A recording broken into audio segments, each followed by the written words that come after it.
बिना गुरु के जैसे ज्ञान प्राप्त नहीं होता। पढ़ने वाला बच्चा चाहे कितना भी होशियार क्यों ना हो, लेकिन सफलता का सर्टिफिकेट जब भी मिलता है जब वह किसी स्कूल या आश्रम में किसी गुरु के माध्यम से पढ़ाया गया हो। वैसे ही संसार में जब तक मनुष्य के सद्गुरु नहीं होते तब तक वह मनुष्य संसार से पार नहीं हो सकता, चाहे उसे कितना भी ज्ञान क्यों ना हो। क्योंकि हमारे जीवन में गुरु कई एक होते हैं। माता पिता गुरु होते हैं, कोई सिखाने वाला गुरु होता है। क्योंकि एक बहुत पुरानी और बहुत ही अच्छा सत्संग है कि एक बार नारद जी सभी देवताओं की सभा में बैठे हुए थे। तभी सभी ने अपने अपने गुरु का परिचय दिया। क्योंकि देवताओं के गुरु बृहस्पति हैं और राक्षसों के गुरु शुक्राचार्य हुए। शुक्राचार्य राक्षस के गुरु थे। सभी को उन्होंने इतनी संभवता शक्ति प्रदान कराई कि देवता भी उनके भय से कांपते थे। लेकिन यही चर्चा हो रही थी कि तभी वहाँ पर नारद जी आ गए और नारद से कहा गया कि यहाँ पर गुरु की शक्ति का प्रदर्शन और प्रचार किया जा रहा है कि किसके गुरु कितने ताकतवर हैं। तुम्हारे तो कोई गुरु ही नहीं है, इसलिए तुम इस सभा में क्या करोगे नारद। नारद को यह बात बहुत बुरी लगी और वे जाकर भगवान नारायण के पास गए और बोले, मैं किसे गुरु बनाऊं। उन्होंने कहा, तुम शंकर भगवान से पूछो जाके। भगवान शंकर से पूछा तो उन्होंने कहा, तुम एक दृढ़ निश्चित कर लो, जो तुम्हें कल सुबह दिख जाए तुम उसे ही गुरु बना लेना। उन्होंने कहा बस।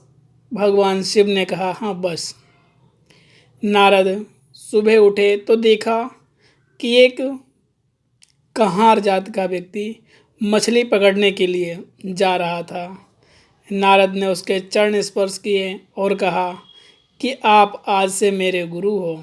उसने कहा ठीक है, बाकी तुम्हें पता हो तो बता दूं कैसे जाल लगाया जाता है, कैसे मछली फंसाई जाती है। ऐसे ही संसार में सभी उलझे हुए हैं और ज्ञान देते हुए चले गए। नारद को लगा कि बताओ, मैंने तो भगवान शंकर के कारण बस अपने गुरु बना लिए, लेकिन ये तो मुझे ही ज्ञान दे रहे हैं, बल्कि मैं तो पूरे जगत में टहलता रहता हूँ। ऐसी बात कहकर नारद वहाँ से चले गए और सुबह जब सभा में पहुँचे तब उन्होंने कहा कि मेरे भी गुरु हैं। तब लोगों ने कहा कि तुम्हारे कौन से गुरु हैं। उन्होंने कहा बस एक कहार का नाम सुनते ही सभी लोग हंसने लगे और उन्होंने कहा कि तुम्हें तो एक पाप की योनि का भोग करना पड़ेगा, जिसके लिए तुम्हें भगवान विष्णु से मालूम करना पड़ेगा। अब नारद को फिर पछतावा हुआ कि कहाँ पहले गुरु नहीं थे, और अब मैंने कह दिया कहार, तो कौन सा मैंने गलत कह दिया, जो हैं सो हैं। भगवान विष्णु के पास गए तब उन्होंने कहा नारद, तुम्हें 84 लाख योनियाँ पार करनी पड़ेंगी उसके बाद, क्योंकि कभी भी गुरु की बुराई और जाति का वर्णन नहीं करते हैं। तो उन्होंने कहा इससे हमें कैसे मुक्ति मिलेगी। भगवान विष्णु ने कहा जाओ अपने गुरु से मालूम करो। नारद फिर उसी के पास गए और उनसे कहा कि प्रभु गुरुजी, मुझसे एक गलती हो गई। उस मनुष्य ने कहा क्या गलती हो गई। कहा कि जब हम कल सभा में बैठे थे मैंने कहा कि मैंने भी गुरु कर लिए, मुझे आपका नाम तो पता ही नहीं था। मैंने कहा एक आपकी जाति और आपका कार्य देख के मैंने आपकी जाति का वर्णन कर दिया, जिस कारण मुझे पता लगा कि मुझे अब 84 लाख योनियाँ पार करनी पड़ेंगी। तो प्रभु मुझे कोई ज्ञान दो और इस नासमझ को माफ़ करो। उस व्यक्ति ने कहा, कोई बात नहीं नारद, तुम मेरी शरण में हो और तुमने मुझे गुरु बनाया है, तुम चिंता ना करो।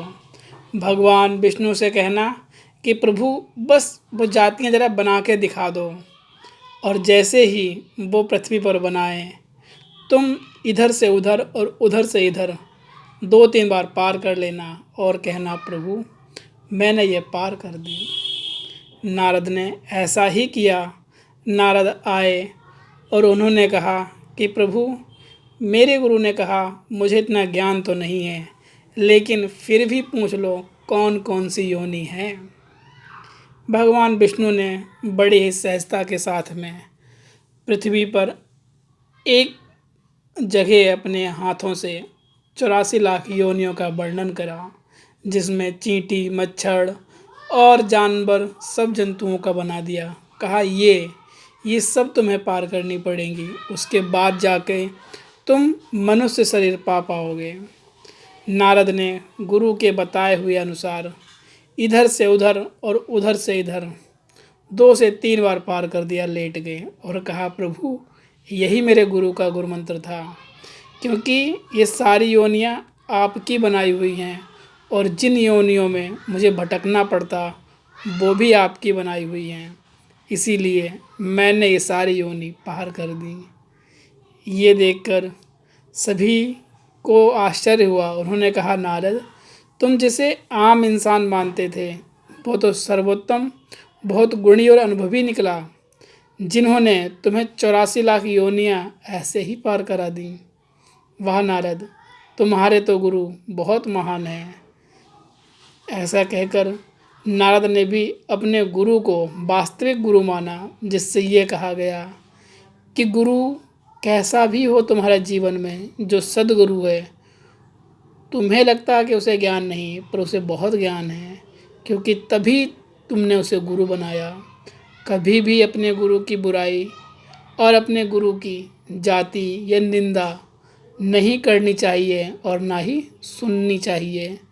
अगर संभवता हो तो उस स्थान से उस व्यक्ति को हटा देना चाहिए जो आपके गुरु की निंदा कर रहा हो। संभवता है कि वो ना हटे तो खुद उस स्थान का त्याग कर देना चाहिए, क्योंकि गुरु नहीं, वे हमारे सद्गुरु हैं और सद्गुरु की निंदा कभी नहीं सुननी चाहिए। आज का ऐसा ही सत्संग था। जय गुरु जी की। शुक्राना गुरु जी एक सत्संग के लिए। और मेरा मानना ये है, आप सभी मेरा चैनल सब्सक्राइब कर लो, क्योंकि मैंने बहुत समय के बाद सत्संग देना अपडेट कर दिया है।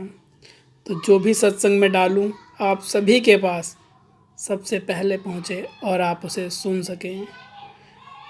जय गुरु जी की। शुक्राना गुरु जी। धन धन शुक्राना गुरु जी।